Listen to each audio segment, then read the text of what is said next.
내 집 마련 필수품으로 여겨지는 청약통장. 지금이야 통장 하나로 공공과 민영주택 청약을 모두 넣을 수 있지만 이렇게 통합된 지는 불과 10여 년밖에 되지 않았습니다.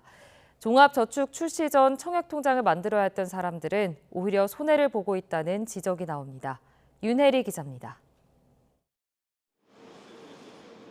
지난 2007년 당시 20대였던 A씨는 공공주택 청약저축에 가입하며 또래보다 일찍 내 집 마련에 나섰습니다.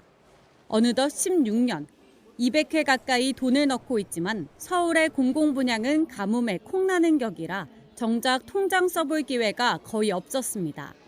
2009년에 그 청약 종합저축이 나왔었는데 이게 좀 멱차별이라고 느꼈어요. 이게 공공분양이 자주 뜨는 것도 아니고 그렇다고 민간을 넣어보자니 확인해보니까 민간으로 전환되고 나면 공공은 다시 넣을 수 없다고 하고 공공과 민영주택을 모두 청약할 수 있는 만능통장, 종합저축이 출시된 건 2009년 5월.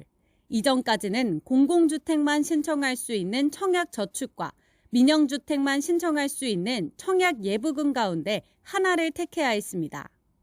2015년 9월부터 기존 청약통장 신규 가입이 중단되면서 역차별 논란이 불거지기 시작했습니다.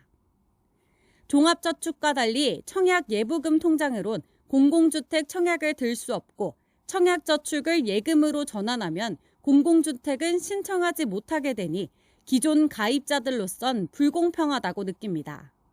그렇다고 종합저축으로 갈아타자니 지금껏 쌓아온 청약 가점을 사실상 버려야 하는 문제가 생깁니다.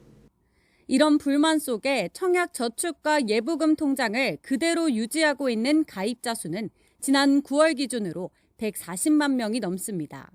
청약 예금으로 전환했을 때 가점이 60점대가 안 된다고 하면 그 오래된 청약저축을 유지하는 것이 낫고 만약에 청약저축이 10년 내외로 상대적으로 짧은 가입 기간이면서 부양가족이 3명 이상, 즉 4인 가족 이상으로 무주택 기간 15년 이상 유지한 경우 예금으로 전환해서 민영주택을 청약하는 것이 낫습니다.